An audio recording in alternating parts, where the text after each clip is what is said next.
পাকিস্তান ভারতের 3টা Rafale fighter plane, একটা সুখোই 30 এবং একটি MiG-29 ভূপাতিত করেছে। এইটা একটা আশ্চর্য ঘটনা।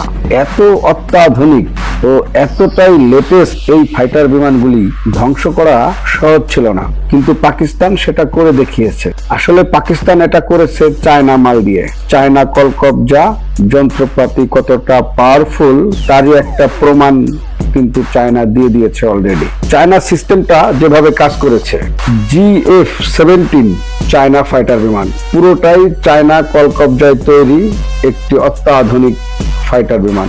পাকিস্তান কিছুটা উন্নত করেছে, কিন্তু এটা অরিজিনালি চায়না মাল। যে PL মিসাইল ব্যবহার করেছে সেটাও চাইনিজ কলকবজায় তৈরি। পাকিস্তানি পাইলট কি করেছে? আকাশে উঠে ভারতীয় বিমানকে লক করে চাইনিজ গাইডেন্স রাডার সিস্টেম দিয়ে তারপর সুইচ চেপে দিয়েছে, আর তখন চায়নার তৈরি PL মিসাইল গিয়ে ভারতীয় বিমানকে ধ্বংস করেছে। চায়না নিজে যুদ্ধ করে নাই, কিন্তু পাকিস্তান করেছে। তবে চায়নার শক্তি প্রকাশিত হয়ে পড়েছে। এখন কিন্তু ট্রাম্পের ঘুম হবে না, কারণ তারা এখন বুঝতে পারছে চায়না মিলিটারি পাওয়ার কতটা ভয়ঙ্কর।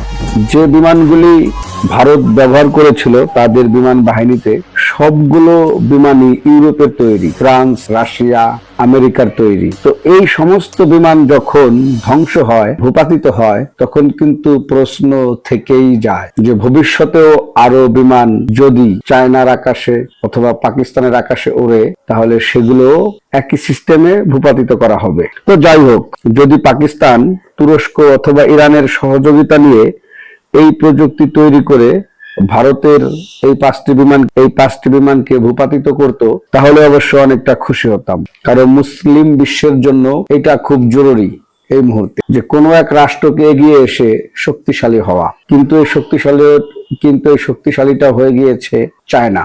চায়না তাদের কলকবজার, মেশিনারির, যন্ত্রপাতির